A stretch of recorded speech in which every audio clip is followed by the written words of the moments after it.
Just 10 days after his crushing win over Corey Sandhagen at UFC 320, Merab Dvalishvili is already grinding in the gym.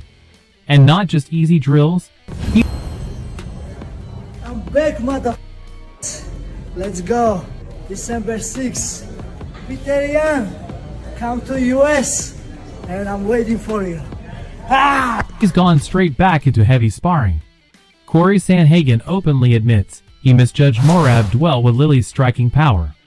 He started sharp, but was brutally shaken in the second round when Merab nearly ended the fight with a storm of punches. Looking back on that moment during an interview with Ariel Helwani, Sandhagen confessed he never expected Merab to hit that hard.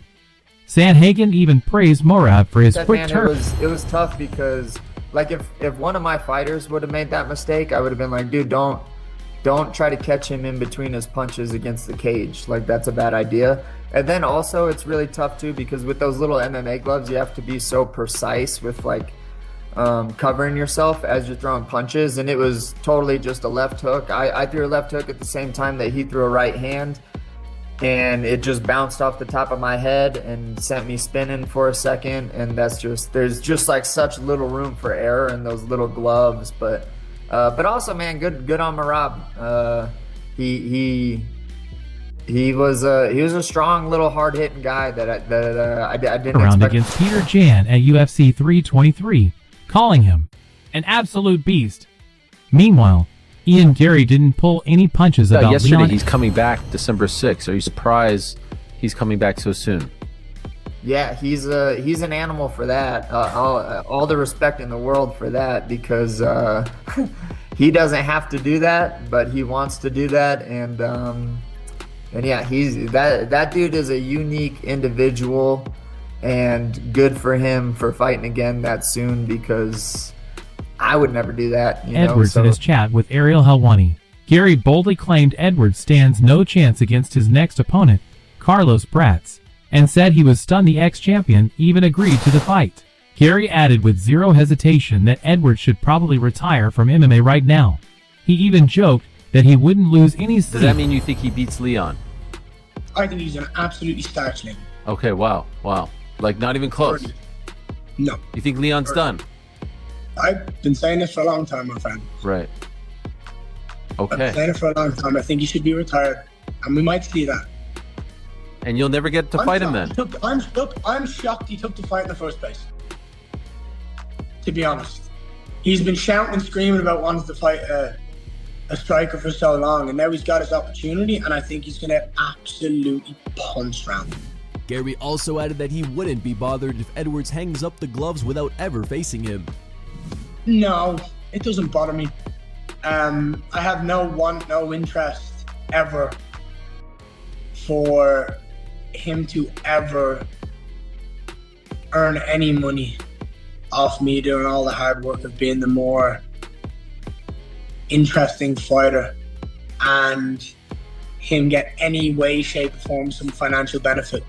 I would rather, if he was willing to fight me for all or nothing, I'd fight him in a heartbeat, because I'd make sure he'd leave there absolutely punch round, unconscious, and then leave with no benefit. Wow. But I have no want to see him nor his team.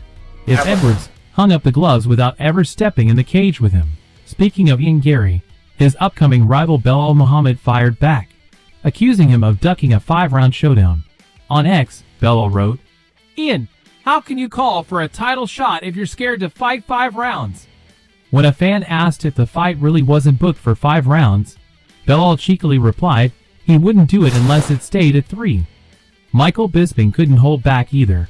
Bisping gets real on Charles Oliveira's big win over Mateusz Gamrot. Oliveira silenced the critics at UFC Rio. Before the event, many questioned whether coming back just 3 months after a brutal knockout by Ilia Topuria was smart. On his Believe You Me podcast, because we all know he got knocked out against Topuria, right? By doing what Charles Oliveira does, walking people down, being aggressive, being reckless, being exciting. What does he do? Does he change it? Does he go, you know what? I'm going to be a little more methodical. I'm going to set things up. I'm going to take my time. Gamrot's a good wrestler, so I'm not going to rush in. I'm going to pick my shots. I'm going to stick and move. No, What does he do? He walks him down with reckless abandon, throwing knees, punches, kicks, elbows. And that's why you got to love this guy, man. Because after what he just went through, and there was a lot of people saying, oh, it's too early, it's too early. And I was like, no, it's not. It's been 3-4 months, right? The guy's a fighter.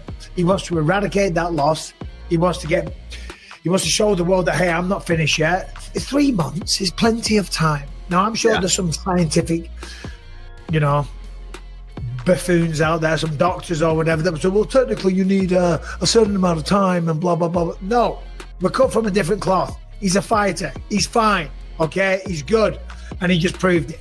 Destroyed Gamrot. I mean, man. Bisping praised Oliveira's spectacular performance against Gamrot, pointing out how Du Bronx didn't tweak his ultra-aggressive style one bit despite the recent setback.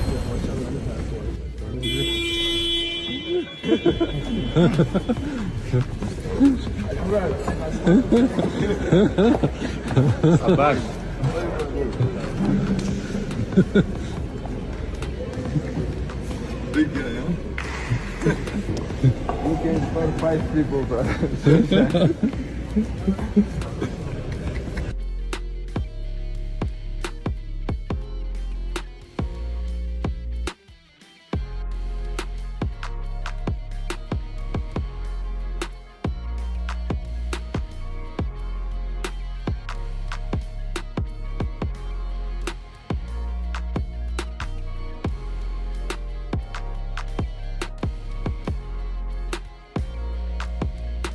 Islam Makhachev recently met Nigerian powerhouse Abiodun Adegoke, and let's just say, he looked up like, whoa, is this guy a mountain?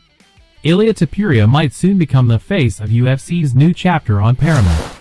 At Tuesday's DWCS press conference, UFC CEO Dana White confirmed plans for their first big Paramount event.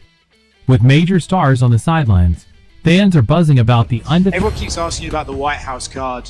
But I wanted to ask about the January card in Paramount, and what do you have anything special planned for that? And when do you start putting that? Literally today.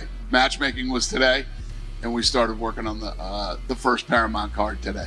I'm not expecting you to say anything, but do you think there's a chance Ilia Topuria could end up on that card? Big star. He's lightweight champ possibly headlining the debut card. Dana didn't confirm it, but he definitely didn't shut it down either. And then one last one for me. Last week, on Saturday, Charles Oliveira, crazy performance against Gamrot, called out Max Holloway for the BMF title. Don't know if you have any interest in that, but what did you make of Charles's performance and a fight with Max? Yeah, I mean, that is obviously a fight that would be incredible too, to see them two again. But yeah, we don't have anything.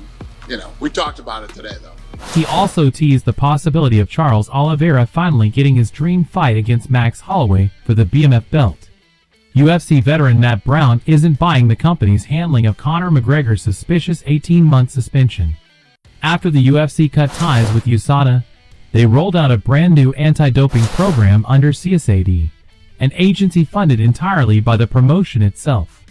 Though UFC claims CSAD runs independently under director George Piro, Brown remains fiercely skeptical.